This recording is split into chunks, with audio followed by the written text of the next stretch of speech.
Voces de Pasión y Éxito Podcast. Historias de verdad. Personas que transforman la adversidad en éxito.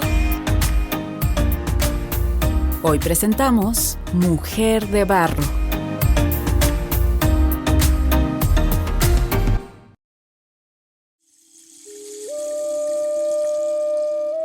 Para algunas personas, la muerte es el miedo más grande en sus vidas. Para nuestra protagonista, la oportunidad de ponerle cara a sus temores para después transformarlos en arte.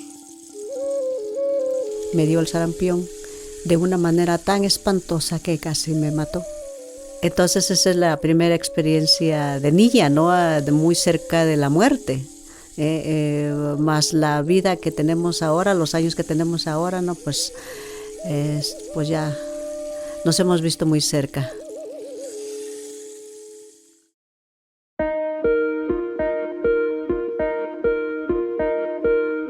Ubicada en la región de los Valles Centrales, Santa María Tzompa es la tierra que vio nacer a la Mujer de Barro en 1958. Su nombre, Angélica Vázquez Cruz, hija de Ernesto Vázquez Reyes y Delfina Cruz Díaz.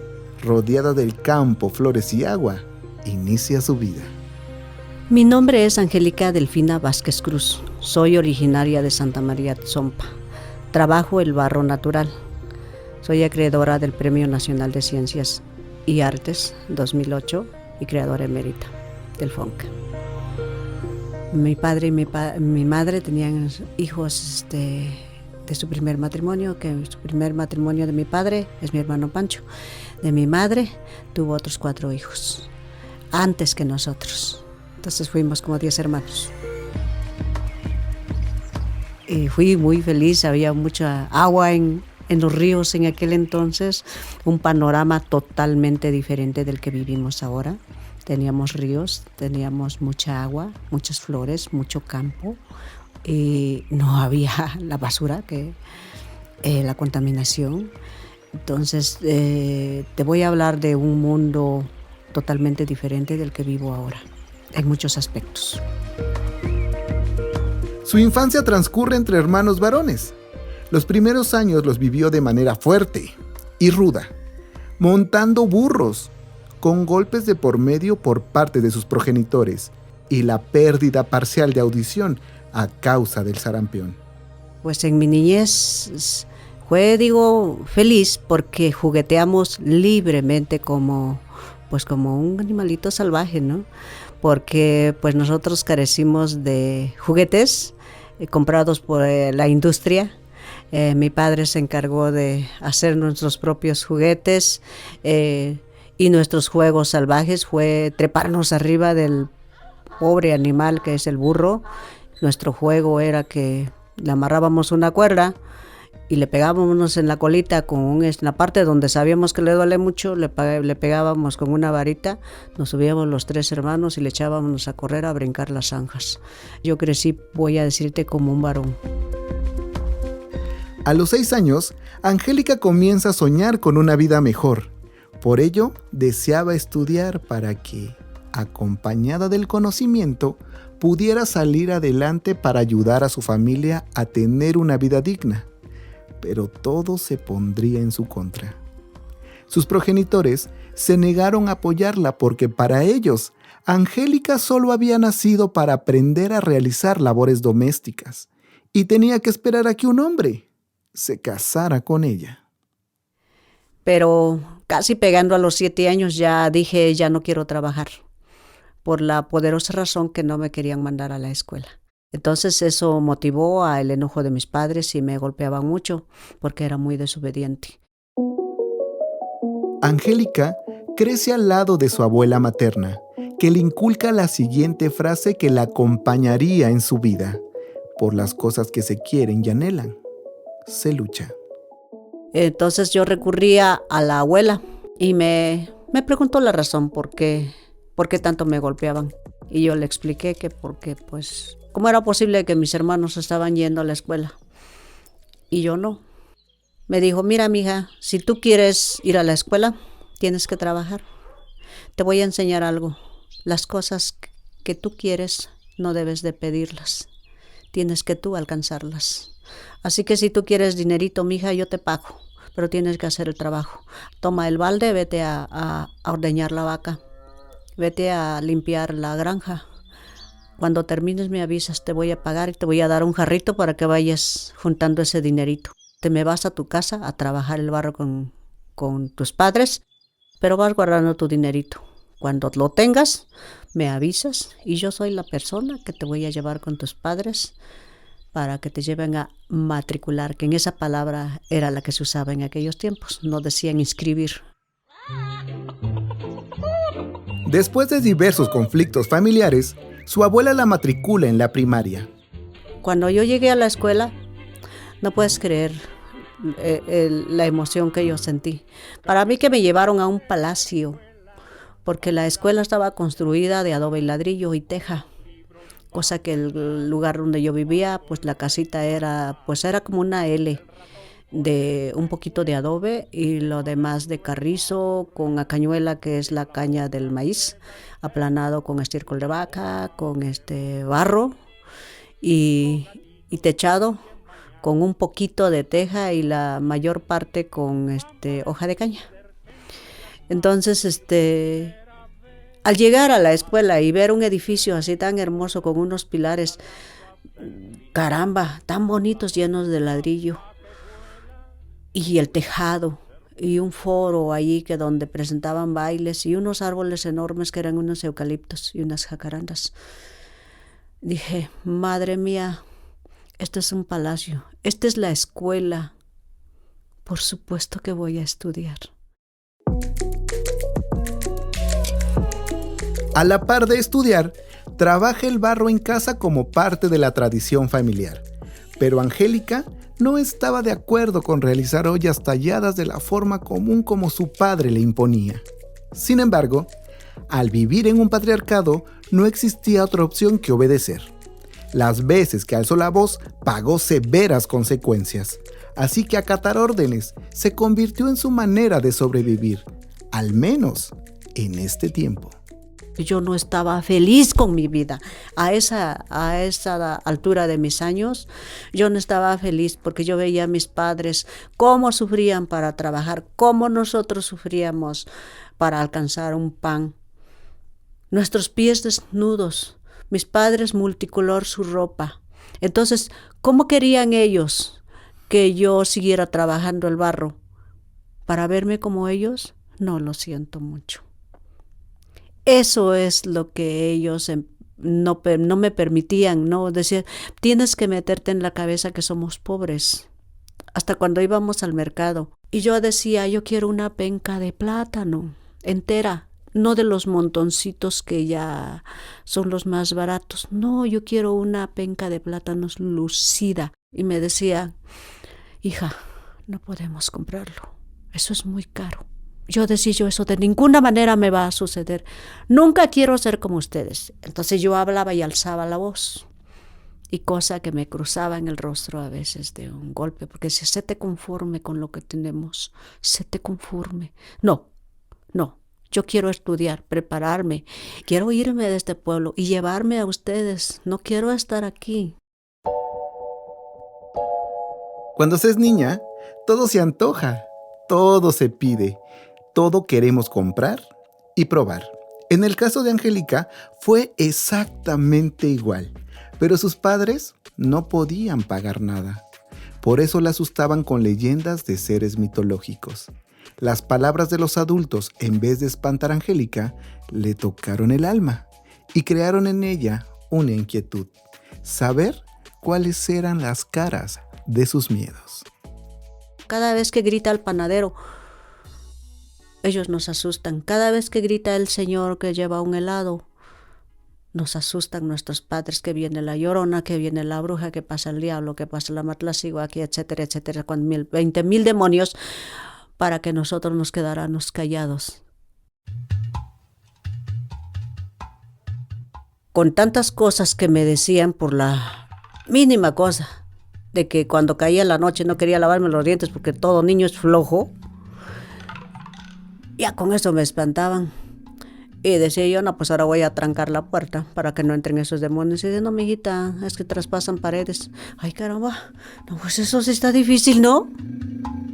Por eso empecé a hacer mis creaciones de la manera horrible, como me dijo mi padre. Pero porque me tocaron el alma. Comenzó a decorar ollas con sus creaciones, como la Matlacíhuatl y la Llorona. Su padre nuevamente la confrontó argumentando que eso que realizaba no gustaría a los clientes. Le dijo que dejara de perder el tiempo. Él reconocía en nuestra protagonista su talento para labrar el barro, pero no confiaba en su estilo, sin imaginar lo que estaba por suceder. Yo era muy hábil, afortunadamente, para la elaboración del barro, porque ya de 6 años yo ya lo trabajaba bien. De 7 años ya salió formalmente mi trabajo al mercado.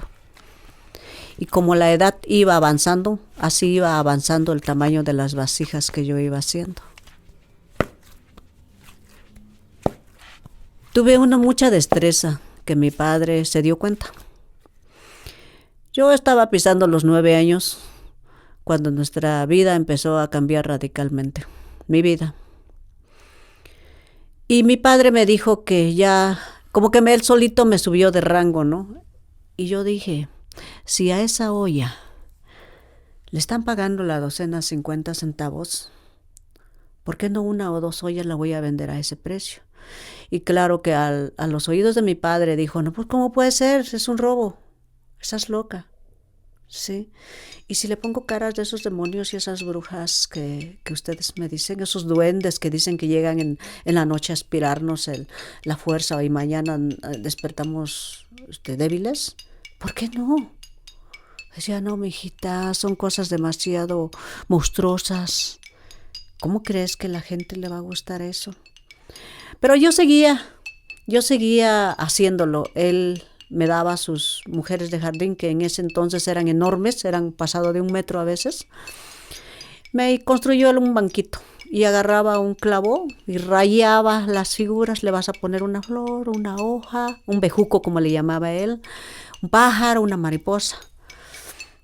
Pero cuando él se descuidaba, yo empezaba a hacer esas caras de monstruos, de brujas, de demonios. Me lo imaginaba cómo eran. Como yo le preguntaba mucho a mi abuela, oye, mamá, no le dije abuela, le decía yo a mi mamá Chucha, oye, mamá, ¿y cómo es la Matlacíhuatl? Ah, mira, mi hija, esa es una mujer muy guapa, pero ¿qué crees? No tiene mollera. ¿Ah, sí? Y luego decía, bueno, que ahora le decimos tráquea, ¿no? Se llama tráquea, no. Decía, no, en la parte de los lados del pescuezo, ahí tiene unas líneas huecas. Ay, ¿no? ¿Y las brujas cómo son? Ah, mira, pues esas son personas monstruosas, pero en el día se ven seres comunes y corrientes, pero en la noche se quitan la cabeza. Y luego chupan la sangre y hacen memelitas y hacen convivios dentro de todos los brujos. No, pues así me describía cada uno. Ahí es donde se me fue la imaginación, se me fue como creciendo en mi mente, ¿no?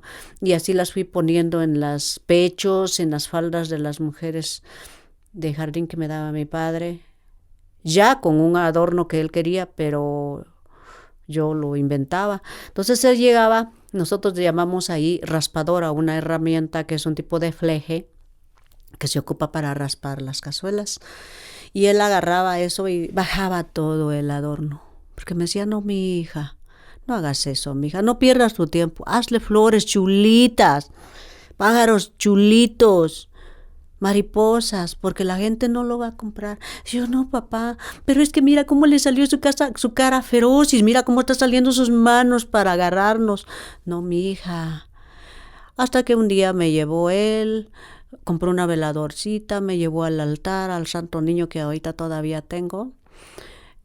Me barrió una flor y se la voy a llevar al no sé qué santo, me dijo, porque no es bueno que tú pienses así, mija. No es bueno, porque son cosas muy malas las que están en tu cabeza. Pero no, mamá, no, papá, porque es que si no me lavo los dientes dicen que llegan los duendes. Si salimos corriendo dicen que la Llorona está por nosotros, que si salimos nos confunde con sus hijos y nos lleva. Pues así fue la forma en que empecé.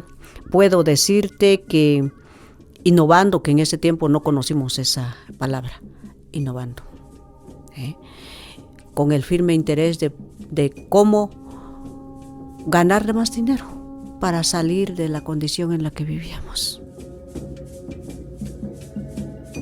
Ella seguía creyendo en sus creaciones. Adornaba sus piezas con peculiares caras extraídas de sus sueños. Un día, el cliente de su padre fue al taller familiar y vio las creaciones de Angélica. Le gustó su trabajo y lo compró, lo cual le permitió ganar su propio dinero y el reconocimiento de su papá, quien le permitió continuar desarrollando su talento mediante su imaginación, puliendo así su estilo. Ahí estaba una tienda de artesanías, una pequeña tienda de artesanías, que era del señor finado Ezequiel Ruiz Gómez. Ese señor fue el primero en que empezó a comprar artesanía de mujeres para jardín de mi padre. En la ciudad, un buen día llega él, pero de repente, y él ve la obra que estaba decorada totalmente diferente, y él voltea y le dice, Ernesto. Y yo vi que mi padre se puso blanco, ¿no? Por el susto, que dijo, ya me va a regañar. Y le dijo, Ernesto, esa obra está adornada diferente. A ver, déjame verla, acércala. Y le quitó la tela que yo le había puesto encima para que no la viera. Quitó la tela y dice, ¡fabuloso! Yo quiero 5 de esas. Y yo dije, bravo. Así es como mi padre y yo empezamos de la mano a trabajar fuertemente y empecé a cambiar ya con gusto, ya con ganas, totalmente el cambio de la obra. Y empezó a pagar más. Logré mi sueño.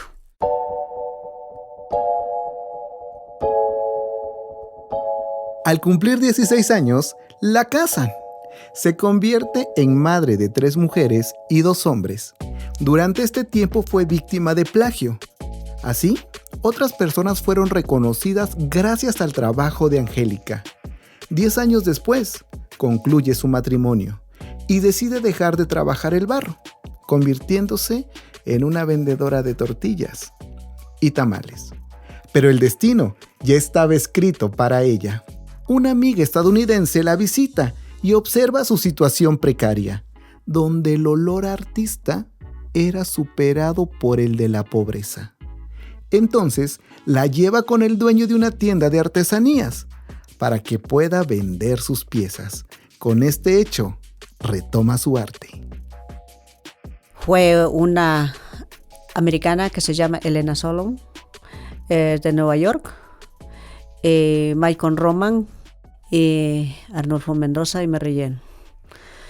Esos son los ángeles que llegaron a mi rescate. Más tarde llegó Madeleine, una de Francia. De esa forma es como mi arte empezó a salir fuera. La primera galería que fueron presentados por mí fue La Mano Mágica. Entonces voy a decirte que muy tarde, puedo decir en mi vida, ya pisando los 30 años, empecé como a crecer mis alas, empecé a darme cuenta que yo tenía alas y que las podía utilizar.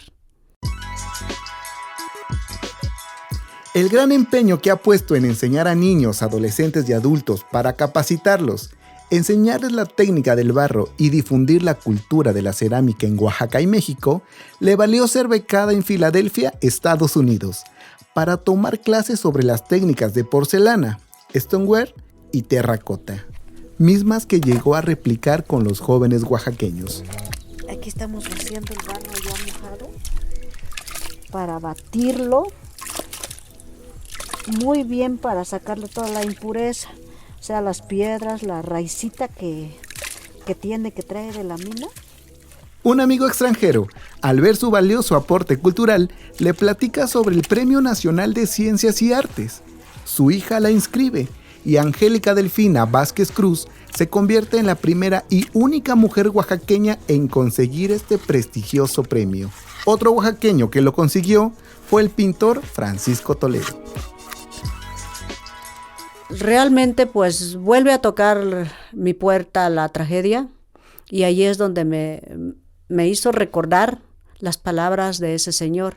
Y yo estaba tan triste, tan difícil ese fragmento de mi vida, que yo ya no encontraba la puerta una vez más, ¿no? No me acordé de ese señor. No pensé que iba a alcanzar ese premio, puesto que ¿quién soy yo, no? Dije yo. Mira, los que van a ese premio, pues son muchas personas estudiosas, no una mujer de Santa María Tzompa con primaria y que sabe trabajar el barro, ¿no? Pero pues hice el intento como cuando vamos caminando y te ofrecen un cachito de la lotería, ¿no? El huerfanito. Por su talento, disciplina y constancia, la maestra Angélica se ha hecho acreedora a 20 premios a nivel nacional e internacional. Por su trayectoria artesanal, fue nombrada creadora emérita por el Fondo Nacional para la Cultura y las Artes. Ha expuesto en diversos países, entre los que se encuentran Estados Unidos, Canadá y Reino Unido, consiguiendo ser llamada en el mundo como la ceramista del preciosismo. Sin fin de lugares hemos estado allí, en lo cual me siento sumamente orgullosa porque nunca me lo propuse. Pensé que si retrocedo, pensé que cuando me casé a los 16 años, pues ahí mi vida terminó. Es una mujer casada, tiene hijos, tiene su marido, lo va a atender y amén. Angélica tiene un anhelo más, que su familia siga enamorada del arte, que la juventud y la niñez volteen la mirada a las artesanías y que siga siendo un orgullo ser artesano. Yo me siento muy feliz cuando llegan a la casa tuya y me preguntan, ¿qué quiere decir esta obra?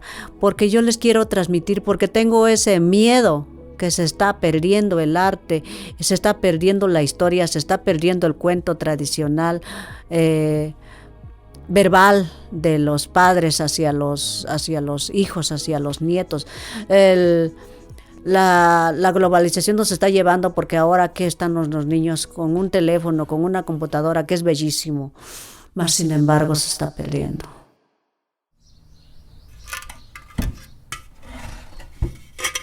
Antiguamente, porque esa tradición casi ya se olvidó, por eso nos daba gusto a nosotros como niños.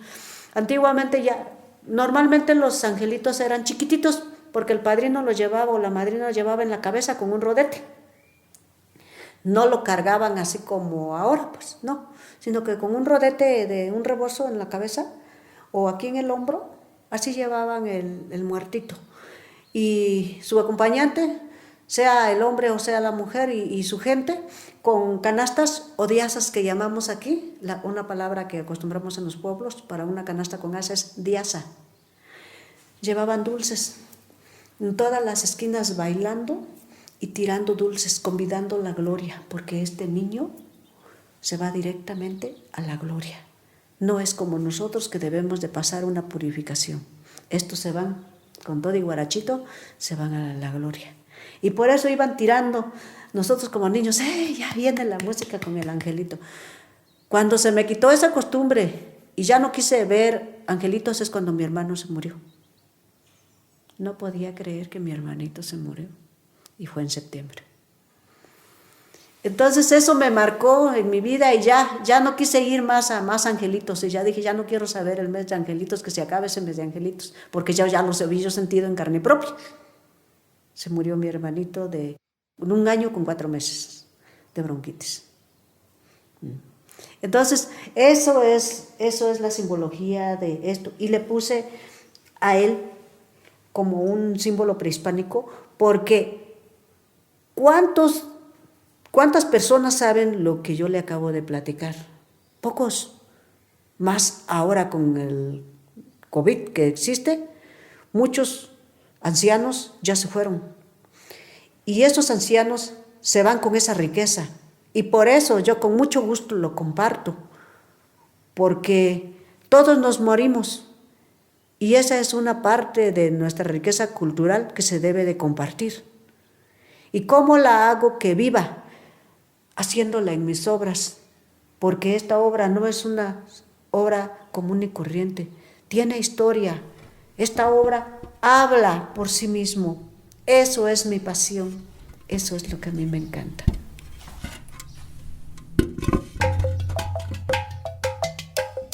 Quien trabaja con las manos es un operario. Quien trabaja con las manos y la cabeza es un artesano. Quien trabaja con las manos, la cabeza y el corazón es un artista.